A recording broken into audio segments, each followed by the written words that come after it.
Hello and welcome students, আশা করি তোমরা সকলেই খুব ভালো আছো। জ্ঞানজ্যোতি কোচিং সেন্টারের পক্ষ থেকে তোমাদের সবাইকে আরো একবার স্বাগত। তা আমি মীরা ম্যাম, আমি আজকে তোমাদের ইউনিভার্সিটি থেকে আবার বাংলা সাবজেক্ট থেকে নতুন একটি টপিক নিয়ে চলে এসেছি। আজকে আমি তোমাদের সঙ্গে যেটি আলোচনা করব সেটা হচ্ছে উপমা। উপমা কাকে বলে এটা নিয়ে আলোচনা করব, আর এটার একটি উদাহরণ নিয়েও আলোচনা করব। আলোচনাটি শুরু করার আগে তোমাদের ছোট্ট করে একটা ইনফরমেশন দিয়ে দিই। বোর্ডের কর্নারে তোমরা দুটো নাম্বার দেখতে পাচ্ছ, এটা হচ্ছে আমাদের জ্ঞানজ্যোতি কোচিং সেন্টার হেল্পলাইন নাম্বার। এখানে তোমাদের অনলাইনে ক্লাস করানো হয় এবং তার সঙ্গে তোমাদের নোটসও দেওয়া হয়। তোমরা যদি আমাদের সঙ্গে অনলাইন ক্লাসে যুক্ত হতে চাচ্ছ এবং নোটস পেতে চাও, তাহলে অবশ্যই নাম্বার দুটির সঙ্গে যোগাযোগ করো। তাহলে আমি আমার টপিকটি শুরু করছি। আজকে প্রথমেই বললাম তোমাদের সঙ্গে আমি যেটি আলোচনা করব সেটা হচ্ছে উপমা কাকে বলে। তো উপমাটা যদি বলি, এই উপমাটা হচ্ছে একটা অলংকার, ঠিক আছে। আমি তোমাদেরকে যদি এক লাইনে বলি যে একটি বাক্যের মধ্যে দুটি বৃসাদৃশ্য বলতে যেটার মধ্যে মিল নেই, কিন্তু ওটার মধ্যে যদি আমরা হঠাৎ মিল দেখতে পাই, তাহলে সেটা চলে যায় এই উপমা অলংকারের মধ্যে। এবার যদি আমি তোমাদের সংজ্ঞার আকারে বলি, যেটা তোমরা পরীক্ষায় লিখে আসবে সেটা তোমরা লিখে নাও, আমি মুখে বলছি।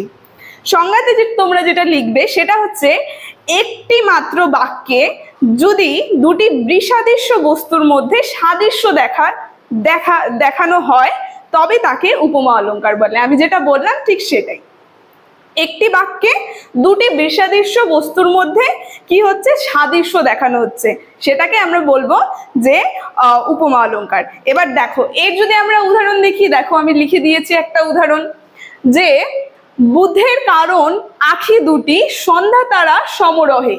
দেখো এখানে আমি বলেছি যে এখানে উপমেয়, এই যে আঁখি যে আছে, এই আঁখিটা কি চলে যাচ্ছে, উপমেয়তে চলে যাচ্ছে, ঠিক আছে। তারপরে আমরা যদি সন্ধ্যা তারা দেখি, দেখো এখানে সন্ধ্যা তারা আমি দিয়েছি, সন্ধ্যা তারা কোথায় চলে যাচ্ছে, উপমানে চলে যাচ্ছে।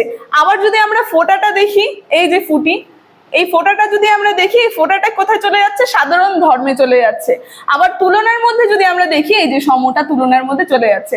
তো একটি বাক্যের মধ্যে কি হচ্ছে, উপমেয় আঁখি, ঠিক আছে, উপমান সন্ধ্যা তারা, আবার সাধারণ ধর্ম দেখছি, আবার ফোঁটা, তার সঙ্গে আবার দেখছি তুলনাবাচক শব্দ সম। এই যে সাদৃশ্য দেখা যাচ্ছে ভিন্ন ভিন্ন শব্দের মধ্যে, এটাই হচ্ছে উপমা অলংকারের উদাহরণ। তো আজকের আলোচনাটা আমার খুবই ছোট ছিল, আলোচনাটা আমি এখানেই শেষ করলাম। যদি ভিডিওটি তোমাদের ভালো লেগে থাকে, অবশ্যই like, comment, share and subscribe করে দিও। Thank you.